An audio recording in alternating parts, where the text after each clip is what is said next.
നമസ്കാരം. മലയാളി വാർത്തയിലേക്ക് സ്വാഗതം. പശ്ചിമ ബംഗാളിൽ തൃണമൂൽ സിപിഎമ്മിനും കോൺഗ്രസിനും സംഭവിച്ചതുപോലെ അടിമുടി തകരുകയാണ്. ഇനി പഴയ വെല്ലുവിളി ഉയർത്താൻ തൃണമൂലിന് കഴിയില്ല. സമാനതകളില്ലാത്ത ഗുണ്ടായസമായിരുന്നു ബംഗാളിലെ തൃണമൂൽ കോൺഗ്രസിന്റെ പ്രത്യേകത. അത് അവർ സിപിഎമ്മിൽ നിന്ന് പഠിച്ചതാണ്. എന്നാൽ സിപിഎമ്മിന് അധികാരം പോയതോടെ ഈ ഗുണ്ടാ സംഘങ്ങൾ ഒന്നടങ്കം തൃണമൂലിലേക്ക് മാറി. പിന്നെ അവരുടെ ഭരണമായി. ഒരു പ്രശ്നമുണ്ടായാൽ ബൈക്ക് ബ്രിഗേഡ് നിമിഷങ്ങൾക്കുള്ളിൽ എല്ലായിടത്തെത്തി അടിച്ചു നിരത്തി കളയും. ഓരോ തെരഞ്ഞെടുപ്പിലും നിരവധി മരണങ്ങളായിരുന്നു പശ്ചിമ ബംഗാളിൽ പണ്ടൊക്കെ റിപ്പോർട്ട് ചെയ്യപ്പെട്ടിരുന്നത്. സമാധാനപരമായ പോളിംഗ് ഒരിക്കലും തൃണമൂൽ അനുവദിച്ചിരുന്നില്ല. ഏതായാലും ഇപ്പോൾ ബിജെപി അധികാരത്തിലേറിയതിനു ശേഷം അതിശക്തമായിട്ടുള്ള നടപടികൾ തന്നെയാണ് എടുത്തുകൊണ്ടിരിക്കുന്നത്. അനധികൃത കുടിയേറ്റക്കാർക്കെതിരെ നടപടി ശക്തമാക്കുകയാണ് പശ്ചിമ ബംഗാൾ സർക്കാർ. ബംഗാളിൽ ബംഗ്ലാദേശികൾക്കും റോഹിംഗ്യകൾക്കുമായി തടങ്കൽ കേന്ദ്രങ്ങൾ തുറന്നിരിക്കുന്നു. മുർഷിദാബാദിലും മാൾട്ടയിലുമാണ് കേന്ദ്രങ്ങൾ പ്രവർത്തന സജ്ജമായത്. വരും ദിവസങ്ങളിൽ എല്ലാ ജില്ലകളിലും തടങ്കൽ കേന്ദ്രങ്ങൾ തുറക്കുമെന്നും അധികൃതർ വ്യക്തമാക്കി. സംസ്ഥാനത്തുടനീളം തടങ്കൽ കേന്ദ്രങ്ങൾ സ്ഥാപിക്കാൻ ബംഗാൾ സർക്കാർ ജില്ലാ മജിസ്ട്രേറ്റുമാരോടും നിർദ്ദേശിച്ചിരുന്നു. ഉത്തരവിട്ട് 48 മണിക്കൂറിനകം 2 കേന്ദ്രങ്ങൾ തുടങ്ങുകയും ചെയ്തു. മാൽഡയിൽ ഇംഗ്ലീഷ് ബസാറിൽ സ്വയം സഹായ സംഘങ്ങൾക്കായുള്ള സർക്കാർ പരിശീലന കേന്ദ്രത്തിന്റെ ഒരു ഭാഗമാണ് തടങ്കൽ പാളയമാക്കിയത്. മാൽഡയിൽ 9 മുർഷിദാബാദിൽ 3 അനധികൃത തടവുകാരെ എത്തിച്ചതായി ദേശീയ മാധ്യമങ്ങൾ റിപ്പോർട്ട് ചെയ്തു. മതിയായ രേഖകളില്ലാതെ ഹിലി വഴിയാണ് ഇവർ അതിർത്തി കടന്നത്. പരിശോധനയ്ക്ക് ശേഷം തടവുകാരെ BSFന് കൈമാറുമെന്നും മുർഷിദാബാദ് ജില്ലാ മജിസ്ട്രേറ്റ് R അർജുൻ പറഞ്ഞു. ഇവരുടെ ബംഗ്ലാദേശി പൗരത്വം സ്ഥിരീകരിച്ചതിന് പിന്നാലെ ഇവരെ നാടുകടത്തും. ഇന്ത്യയിൽ അനധികൃതമായി താമസിക്കുന്ന ബംഗ്ലാദേശികളെയും റോഹിംഗ്യകളെയും നാടുകടത്താൻ 2025 മെയ് മാസത്തിൽ കേന്ദ്ര ആഭ്യന്തര മന്ത്രാലയം ഉത്തരവിട്ടിരുന്നു.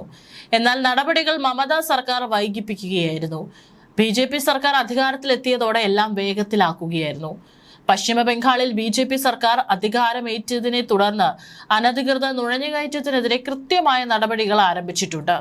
മുഖ്യമന്ത്രി സുവേന്ദു അധികാരിയുടെ കണ്ടെത്തുക, നാടുകടത്തുക നയത്തിന് കീഴിൽ സംസ്ഥാനത്ത് 2 ജില്ലകളിലാണ് തടങ്കൽ കേന്ദ്രങ്ങൾ ഇതിനോടകം തുറന്നിരിക്കുന്നത്. മുർഷിദാബാദിലെ ലാൽഗോളയിൽ സ്ഥിതി ചെയ്യുന്ന പത്മഭവനിൽ 3 ബംഗ്ലാദേശി നുഴഞ്ഞുകയറ്റക്കാരെയാണ് തടവിലാക്കിയിരിക്കുന്നത്. അതോടൊപ്പം മാൾഡ ജില്ലയിലെ ഇംഗ്ലീഷ് ബസാർ പ്രദേശത്ത് ചന്ദൻ പാർക്കിൽ മറ്റൊരു സുരക്ഷാ കേന്ദ്രവും ഉദ്ഘാടനം ചെയ്തു. അവിടെ 9 ബംഗ്ലാദേശി പൗരന്മാരെ കസ്റ്റഡിയിലെടുത്തിട്ടുണ്ട്. ഇതുവരെ ആകെ 12 പേരെ പിടികൂടി ഈ കേന്ദ്രങ്ങളിൽ പാർപ്പിച്ചിട്ടുണ്ട്. അന്താരാഷ്ട്ര അതിർത്തിയോട് ചേർന്നുള്ള ജില്ലകളിൽ അനധികൃത നുഴഞ്ഞുകയറ്റത്തെക്കുറിച്ചുള്ള ആശങ്കകൾ വളരെ കാലമായി ഉയർന്നിട്ടുണ്ട്. നിലവിൽ ഈ കേന്ദ്രങ്ങളിൽ തടവിലാക്കപ്പെട്ട തിരിച്ചറിയൽ രേഖകൾ, പൗരത്വ നില എന്നിവ നിലവിൽ പരിശോധിച്ചു വരികയാണ്. സാധുവായ രേഖകൾ ഇല്ലാത്തവരെ അതിർത്തി സുരക്ഷാ സേനയ്ക്ക് കൈമാറും. ആവശ്യമെങ്കിൽ സംസ്ഥാനത്തിന്റെ മറ്റ് അതിർത്തി പ്രദേശങ്ങളിലും സമാനമായ തടങ്കൽ കേന്ദ്രങ്ങൾ സ്ഥാപിക്കുമെന്ന് മുഖ്യമന്ത്രി വ്യക്തമാക്കിയിട്ടുണ്ട്. അതുപോലെ കുടിയേറ്റക്കാരായിരുന്നു മമതയുടെ തുറുപ്പുചീട്ട്. ബംഗ്ലാദേശിൽ നിന്നുള്ള അനധികൃത കുടിയേറ്റം പ്രോത്സാഹിപ്പിച്ച മമതയും തൃണമൂലും എല്ലാവർക്കും ആധാറും ഇലക്ഷൻ ഐഡിയും റേഷൻ കാർഡും റെഡിയാക്കി കൊടുത്തു.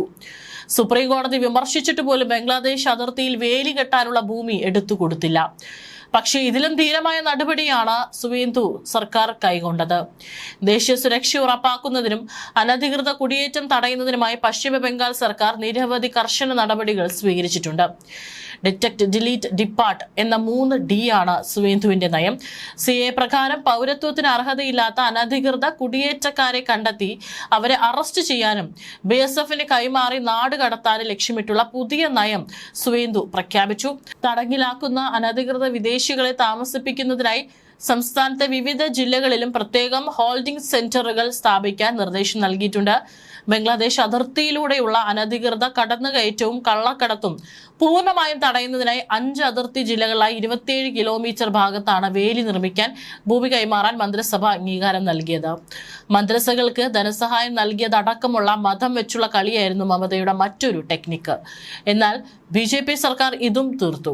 സംസ്ഥാനത്ത് മതമടിസ്ഥാനമാക്കിയുള്ള വെൽഫെയർ സ്കീമുകൾ നിർത്തലാക്കുന്നതിന്റെ ഭാഗമായി സർക്കാർ രജിസ്ട്രേഷനുള്ള മദ്രസകൾക്ക് നൽകിയിരുന്ന സാമ്പത്തിക സഹായങ്ങൾ നിർത്തലാക്കാൻ ക്യാബിനറ്റ് തീരുമാനിച്ചു. കൊൽക്കത്ത, ഹൗറ, അസൻസോൾ, വടക്കൻ 24 പർഗാനസ് തുടങ്ങിയ ജില്ലകളിൽ അനധികൃതമായി നിർമ്മിച്ച കെട്ടിടങ്ങൾക്കും കയ്യേറ്റങ്ങൾക്കുമെതിരെ ബുൾഡോസർ ഉപയോഗിച്ചുള്ള കർശന നടപടികൾ ആരംഭിച്ചിട്ടുണ്ട്. കേന്ദ്ര ആഭ്യന്തര മന്ത്രാലയത്തിന്റെ നിർദ്ദേശപ്രകാരമുള്ള സെൻസസ് നടപടികൾ സംസ്ഥാനത്ത് ഉടനടി ആരംഭിക്കാൻ സർക്കാർ അനുമതി നൽകി. ദേശീയ സുരക്ഷയും രാജ്യസ്നേഹവും മുൻനിർത്തിയാണ് തങ്ങൾ ഈ തീരുമാനങ്ങൾ എടുക്കുന്നതെന്നും സർക്കാർ വ്യക്തമാക്കുന്നുണ്ട്. ഏതായാലും രാജ്യസുരക്ഷയെ ബാധിക്കുന്ന ഒരു തരത്തിലുള്ള നടപടികളും വെച്ച് പുറപ്പിക്കില്ലെന്ന് സുവേന്ദു സർക്കാർ അധികാരത്തിലേറിയ നാൾ മുതൽ തന്നെ പറയുന്നതാണ്. ഏതായാലും അതിനനുസരിച്ചിട്ടുള്ള കർശനമായിട്ടുള്ള നടപടികൾ തന്നെയാണ് പശ്ചിമ ബംഗാളിൽ നടന്നുകൊണ്ടിരിക്കുന്നത്. മമതാ സർക്കാർ വൈകിപ്പിച്ചിട്ടുള്ള പല നടപടികളും അതിവേഗത്തിലാണ് സുവേന്ദു സർക്കാർ നടപ്പിലാക്കിക്കൊണ്ടിരിക്കുന്നത്.